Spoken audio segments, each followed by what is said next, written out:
Hi, I'm Brian Mullen, and this is Force the Line. Now, 1 year ago today, there was no doubt in my mind that this is a model of the world in which we live.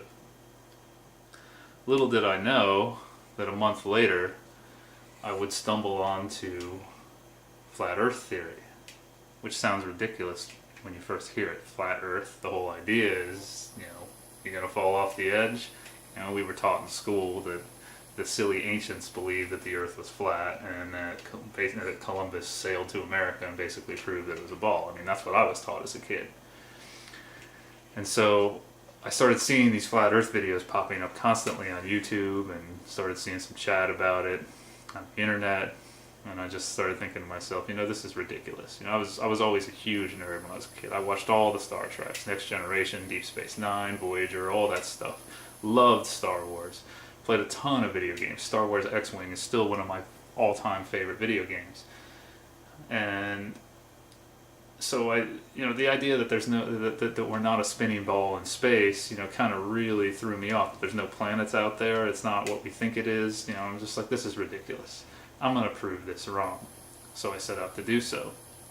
One of the things that caught my attention about flat Earth theory was that we can see things much farther away than we should be able to if the surface of the Earth is curved, if based on a curvature or a circumference of 25,000 miles. So, first thing I did, I got some binoculars. I drove over to Cape Canaveral, because I live very close there, just to bring some irony into it as well.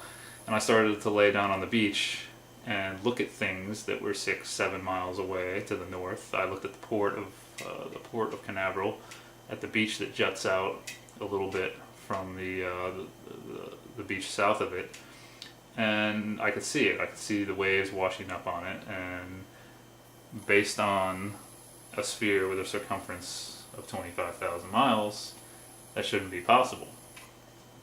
I found the Flat Earth community. A man named Michael Conkey came up with this chart. Very good chart. So this is a great contribution to the world, in my opinion, to get an idea of how much drop there should be from level view. Okay? To help you visualize what this is saying is, if you were to draw in AutoCAD or any other drafting software, MicroStation or anything else, a circle with a radius of 3,959 miles, and then draw a line tangent to that circle, at every mile from that tangent point you should see so much drop. Now that tangent line is assuming that your view is level. When you look out over a surface of water, your view is level. I think it's level, right? People argue that when you're looking at things in the distance, you're actually looking down, and that this isn't right. But I think my view's level. When I'm standing here upright and looking out, I think my view is pretty much level. And I see things across a body of water. I don't think I'm looking down at them. But the real proof for me came when I went to Lake Apopka in Florida, the second largest lake in Florida. There are areas of the lake where there's an 8-mile stretch across. I took my telescope out there, and I actually put the tripod in the water, and I set the telescope about 3 feet above the surface of the water, and I could see the shore on the other side. And that doesn't make any sense, because when you look at the curvature chart,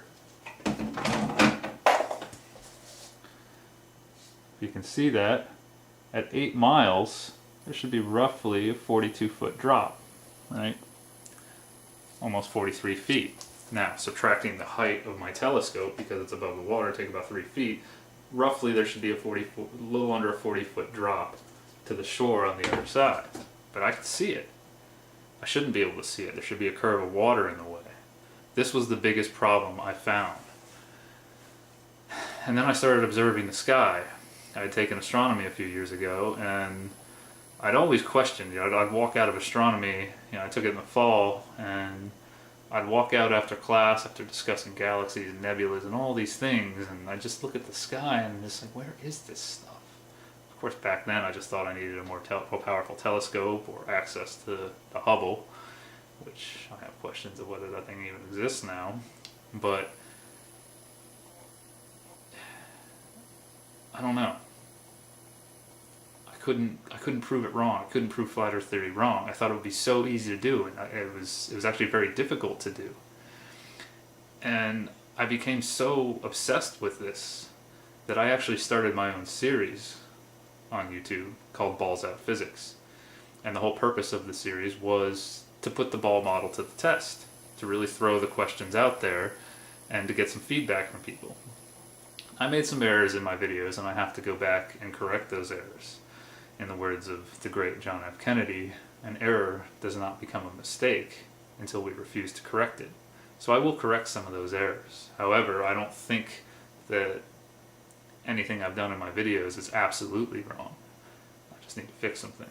But anyway, my last video was released at the end of September. I released it at the end of September. And then I did a radio interview on flat Earth and other hot potatoes. And I was going to keep going with my series, but then, well, I had a wrench thrown in my gears.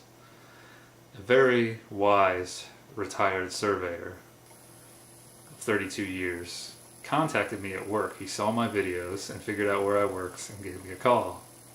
And we discussed an experiment that he deemed the plumbicular experiment, about using lasers, and came up with a way that we could actually try to measure the curvature to prove this. And then shortly after that, he sent me a link to the Rectilineator documentary, which is actually the backbone of concave Earth theory. Concave Earth basically is the theory that we do live in a sphere. In a sphere. We're on the inside of the sphere, and that the Earth curves up away from us. And we just can't see the curve because of an optical illusion. I looked into this some too. And right now, I'm not going to say that the Earth is a convex sphere, which is this model, that the Earth is flat, or that the Earth is concave. At the moment, I really don't know. The only thing I do know is that I can see things farther away that I should be able to. And observing the celestial bodies with my telescope and watching the sun and the moon, I'm having a really tough time believing that they're that far away. You know, the sun and the moon move through the same path in the sky. Without being told that the sun is 93 million miles away and that we are rotating and that's what makes it go through our sky, you could never conclude that. That's why the ancients thought that the Earth is flat and that we live in a geocentric world, meaning that everything revolves around us. Okay? Something to keep in mind. A Major League Baseball player steps up to the plate. Pitcher throws the ball, 90-mile-per-hour fastball. That batter can see that ball so well that he can hit it with his bat. And then an outfielder can tell from the sound and the sight of that ball that it's going to go over his head. So he starts running backwards. He runs backwards fast enough to jump up against the wall in the outfield and make a game-winning catch. He saw that ball leave the bat and was able to catch it. This happens all the time. Just go watch some baseball games or go watch some montage videos of amazing MLB catches on YouTube. Those same two players, observing the moon and the sun, would not be able to conclude that one is going around us and we are going around the other just from observing them. They have to be told so. People say our eyes trick us. We can't trust our eyes. NASA says this. All three theories, flat Earth, convex sphere, and concave sphere, are all saying that we are seeing illusions, or it's our perception, or there's vanishing points. Basically, we can't trust our eyes. But baseball players can hit baseballs. My high school physics teacher actually used to say that one of the most amazing things about this world was that an outfielder can judge where a ball is going to go and catch it. I like to think I had the greatest physics teacher ever. Some of the people that went to high school with me might agree, because he was a great teacher. Maybe we're a little biased, but he was awesome. So anyway, I saw the Rectilineator documentary, and the experiment is very good. It seems good. It was done in the late 1800s in Naples Beach, Florida. Posted a link down below in the description. You can watch it. And so I started thinking about this. How can we do this easier? Because the experiment requires a lot of beach and it requires the surface of water. Because the theory is that the surface of water must follow the shape of the Earth, whether it's flat, concave, or convex. Water has to contour to it. You know, if these pictures from space are real, which we don't really have any pictures for space. Another thing I should throw in there, you can look this up. All of the images we have from space are actually composites. NASA admits to this. It's no big secret that they piece these things together, which is very surprising. Why can't we just get a picture and a video of it? I don't know. But unless you want to believe that the 1990 Galileo footage is real, even though the clouds remain stationary for a full 360 degree spin. I mean, that can't be possible. But I mean, that's 24 hours. But anyway, everybody's arguing over this. Well, not everybody, but the flat Earth community, concave community. I got really into this, and I also got really turned off by it because people are starting to fight with each other over this. Human beings are fighting over their world, their home. I got kind of turned off by the flat Earth community because there's a Facebook group called Spherical vs. Flat Earth, and you know, people come in who believe that they live on a spinning ball, and they start asking questions, and they're suddenly bombarded by memes and comments that are just off the wall, kind of disrespecting the people that are asking these questions. And I'm just thinking to myself, you know, you flat earthers, you used to think you lived on a spinning ball too. Why are you attacking these people? You know, why are human beings, why are we so quick to jump on a side and fight with each other?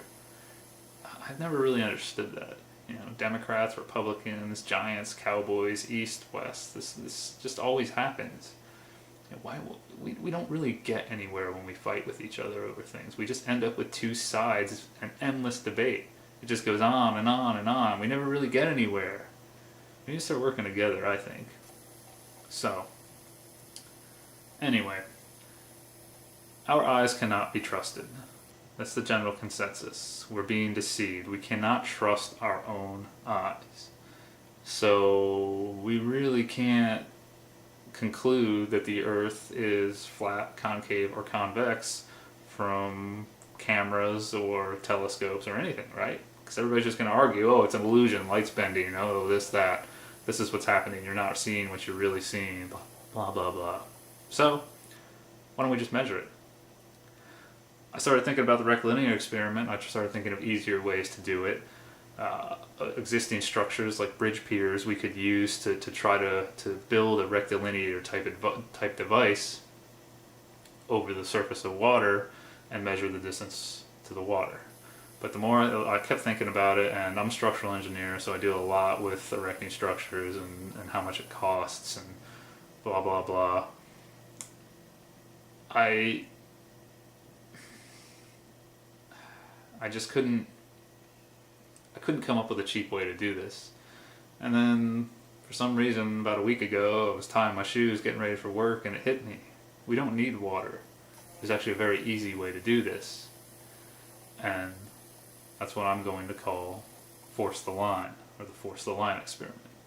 No offense to the Rectilineator, but in this day and age that's not really a good name. People are going to make fun of the Rectilineator for obvious reasons. So this is force the line. Here's my idea. What we do is we need 2 miles of relatively flat land, or it's easier if we use flat land. I'm thinking Oklahoma, Nebraska. Florida would work, but there's a lot of crap in the way in Florida. There's so much foliage here that we would need maybe we could do this under power lines, but who really wants to work under power lines? So here's what we do. we set posts over a 2-mile stretch of land. What I've got here are my posts, okay? 10 feet on center. Here's your first post, second post at 10 feet, third post at 20 feet, all the way down to 2 miles, 2 miles away. Here's your last post at 10,560 feet, or 2 miles, and your second to last post at 10,550 feet, okay? Got my break line in here to show that the distance between these two posts is 10,530 feet. You see what I've drawn here, okay? Now the idea is everything is based off the first two posts, okay? What we do, we set the posts in a straight line. Very easy to do. Contractors can definitely do this. And then between the very first two posts, we construct a beam between the two and level that beam, okay? We level this beam, okay? Make it level. This is typically how beams are constructed. You always level them out unless there's a roof slope or something. But for a floor beam or something, you would always level it. Anyway, so this point right here is this point on the Earth if we live on a convex sphere, okay? Meaning that when this beam is leveled, there is an imaginary line perpendicular to the center of gravity of the Earth, extending to the center of the Earth. And then we do the same thing all the way to the end. We level each one of these beams all the way for 2 miles, okay? So, every time you level one of these beams, it should be extending, it should be perpendicular to a line extending to the center of the gravity of the Earth. So over 2 miles, those beams will actually follow the curve. They have to. If a level works, the only way it can really work is on a sphere is if it works with the center of gravity. Okay? Then, what we do is we use a rectilineator type device below it to force the line. This very first beam we construct right here is perfectly parallel, or as close as we can get to perfectly parallel to this beam. It's leveled too. We level that beam, okay? But then for all of the rest of the beams on the forced line, as I'm calling it, we use a connection here. It forces this beam, it forces a right angle connection to the first beam, okay? So, say this is our first beam is leveled, okay? It's leveled out. The next beam that comes in, we use some precision machine work, or like a CNC machine, or something similar, to create a connection that forces a right angle connection to that first beam, okay? So now, this second beam is not actually level. You wouldn't be able to tell from the naked eye, and if you put a level on it, it would probably still show that it's level because our levels are not that accurate. But it will stay in line with this beam, and we do that all the way down to the end. Now, we can just use a rectilineator type device. We don't have to build these beams. We don't need 1,057 of these beams on the bottom, because they're going to be expensive to make a right angle connection like this. You see I've got 90 degrees at all 4 corners. We can just leapfrog it and just mark the columns or the posts as we go until we get the line.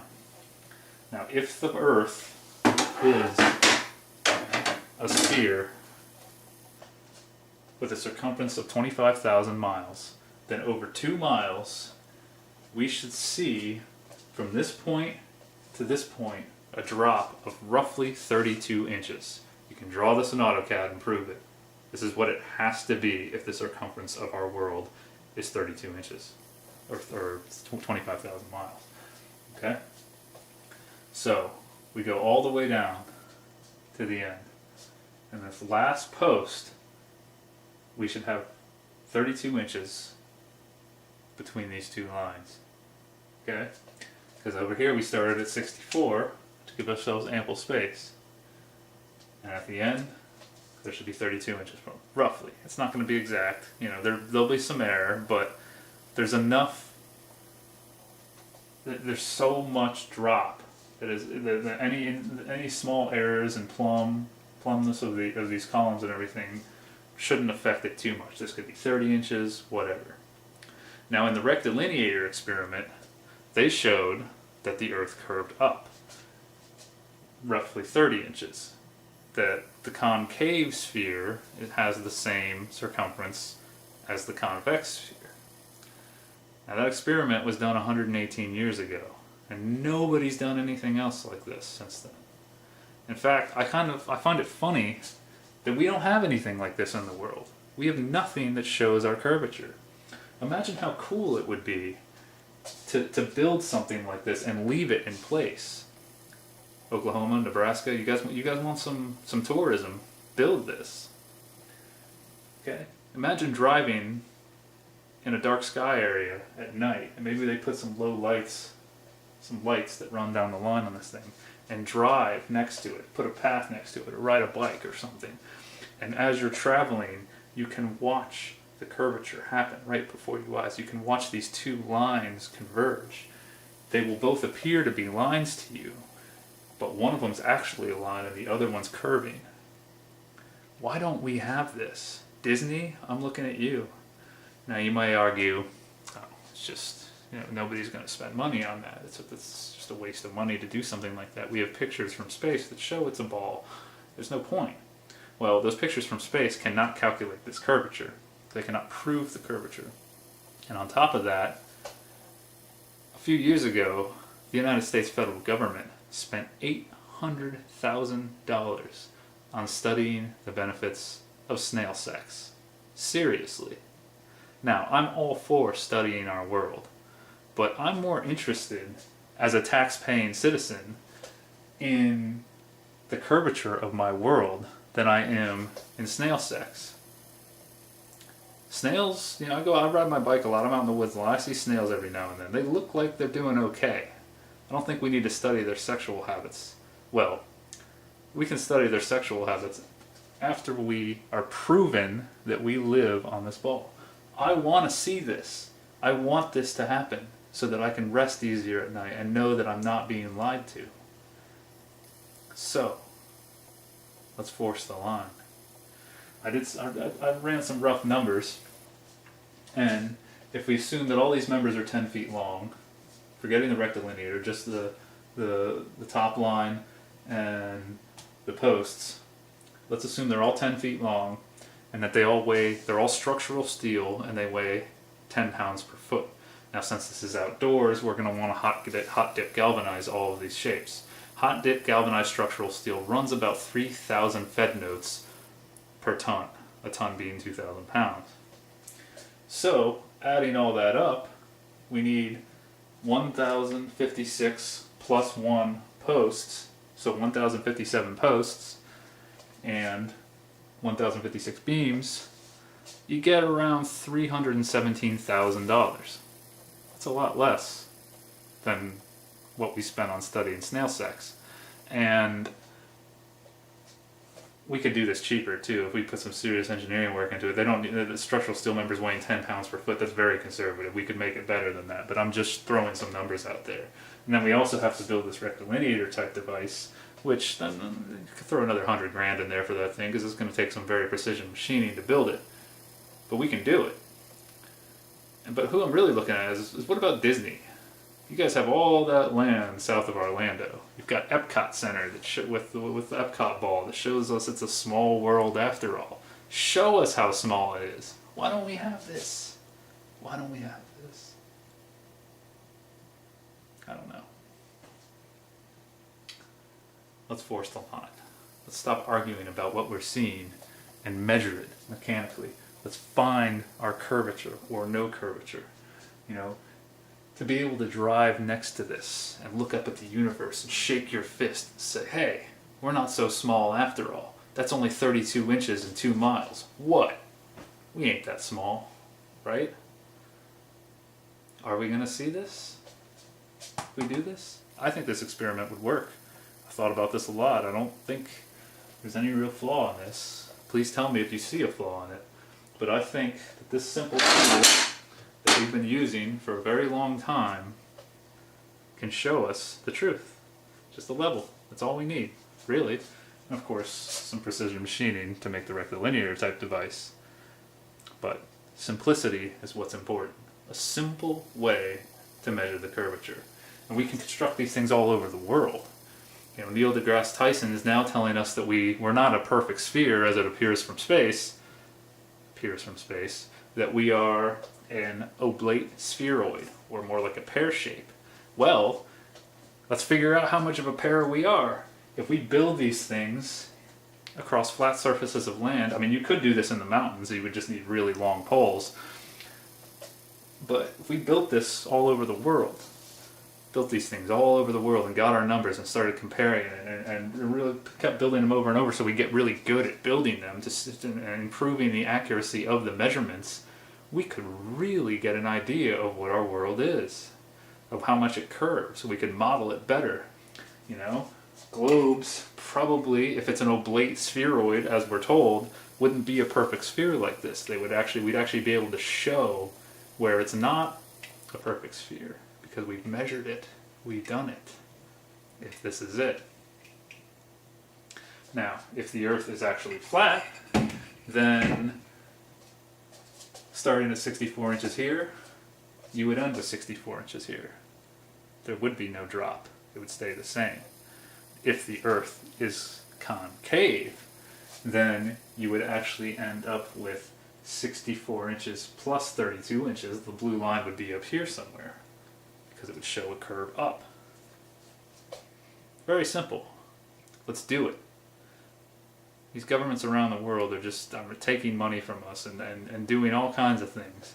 You know, whether that money that was used to study snail sex really went to study snail sex, I have my doubts. Who knows? I work in the public sector, and I've seen enormous amounts of embezzlements and wastes of money, and it's just incredible to me. So, let's spend the money on something that would prove to us the world we live in, and I think this would actually bring humanity together pretty well. Every country could show off our curve. You know, curves so much in China, it curves this much here. How cool would that be? Disney, build this. Peace.